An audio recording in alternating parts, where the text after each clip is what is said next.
Hi everyone, welcome back to this channel. In this video, I will show you how to get the lie down actions in Heartopia. This is a really fun emote that you can use to interact with your friends, especially for maybe cute moments or maybe taking photos together. So first you need to find the NPC Annie over here.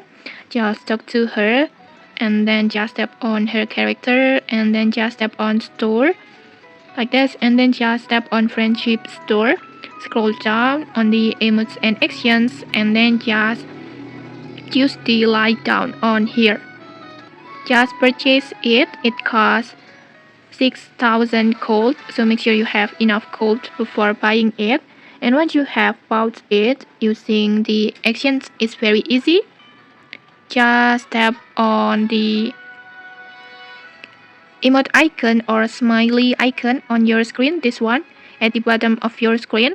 Just tap on it and then just choose actions, solo actions, and then just choose slide down actions, this one. Just click on it and okay, like this your character will immediately perform the lie down. It is perfect for relaxing scene or funny moments or maybe group photos with friends. And okay, that's it. If you found this helpful, don't forget to like, comment, and subscribe for more tutorials. Thanks for watching and see you.